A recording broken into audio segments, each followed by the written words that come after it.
want to talk more today about the aspect of locally grown, which is a growing movement in the United States, with food industry economist Rodney Holcomb. And Rodney, you have one aspect in particular to talk about called CSAs. What does that stand for? Right. CSA stands for Community Supported Agriculture. And the concept has been around for a long time.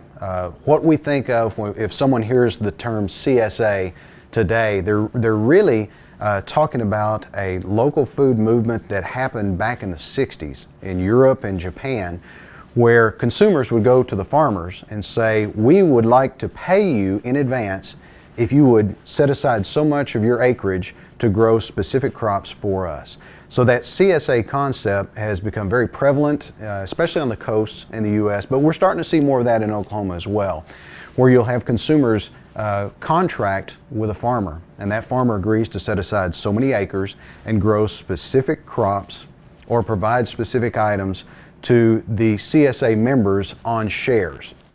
Now, what's the difference between a CSA and then a farmer's market or even a food co-op? Okay, farmers markets are what we're most familiar with because they've been around just forever, it seems. But in a farmer's market, you as a consumer travel to the market. The farmers show up, they have whatever they've produced. You look at what they're growing and you may buy it, you may not buy it.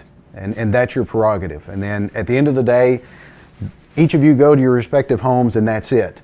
Even in something as the Oklahoma Food Cooperative, which has thousands of members, they have a few hundred vendors and in roughly 5,000 to 6,000 consumers.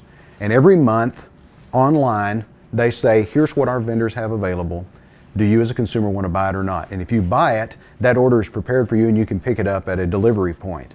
But for a CSA, it really is a matter of the consumers becoming financially and in some cases physically involved in the farming activities, because they are promising that farmer, I will give you this much money up front for you to grow specific crops that I want. So it's not just a matter of what do you have, it's what do I want. And that farmer has said, I will commit my land and resources and labor to growing exactly what you want.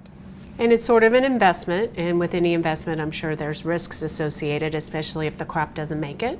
Absolutely. There are risks with that. So you as a shareholder in the CSA, you get a percentage of whatever is produced. If it's a great crop year, you may come out really fortunate. You may have all sorts of stuff that you have to put in the freezer at the end of the growing season.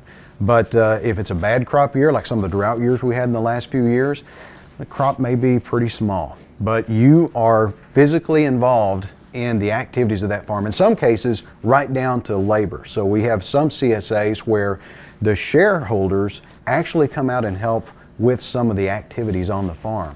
In other cases, it's just the farmer providing his labor and you get your share of whatever's grown. But you have a risk position in the production. If someone's interested in getting involved in a CSA, how do they even begin? One way to do so may be to check with a nearby farmer that you know from a farmer's market. If you have a specific vendor where you're regularly buying products from, talk to that farmer and see if he or she may be interested in a CSA type activity. You may be able to get some of your neighbors together and convince that farmer to put aside so much land and dedicate it to exact crops that you want grown. And I say crops, but in reality, the CSA concept is much more than just fruits and vegetables. We do see some grains, meat products, eggs, and the list goes on, even to flowers and firewood.